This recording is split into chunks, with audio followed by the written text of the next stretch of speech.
గుహ. సూరా అల్ ఖాఫ్ లో మనకు 4 ముఖ్యమైన పాఠాలు ఉన్నాయి. మనకు మొదటి పాఠం ఏమిటంటే, అల్లా మన విశ్వాసంతో మనల్ని పరీక్షిస్తాడు, తద్వారా అతను చూస్తాడు మరియు మన భాషలు మరియు ప్రార్థనల వల్ల మనం ఎంత మంది పిల్లలమో కూడా చూస్తాము. ఆపై మేము ఈ విచారణలో పట్టుదలతో ఉన్నప్పుడు మరియు మనం తడబడకపోతే, మానవ అవగాహనకు మించిన మార్గాల్లో అల్లాహ్ మనకు సహాయం చేస్తాడు.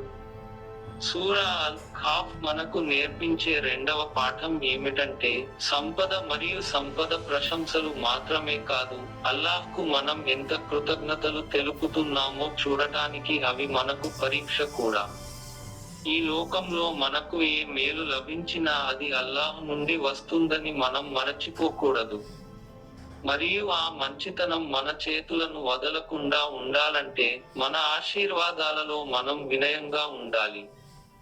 ఎందుకంటే ప్రభువు ఏమి ఇవ్వగలడు, తిరిగి తీసుకునే శక్తి కూడా ఆయనకు ఉంది.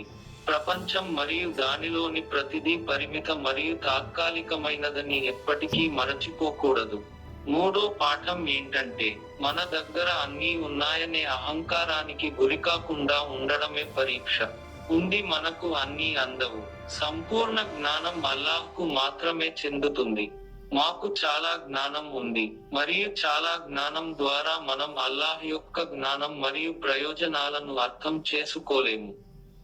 కాబట్టి మనం అల్లా నిర్ణయాలపై నమ్మకం ఉంచాలి, ఎందుకంటే మనకు చెడుగా అనిపించేవి మనకు మంచివి కావచ్చు మరియు చెడుగా అనిపించేవి వాస్తవానికి మంచివి కావచ్చు.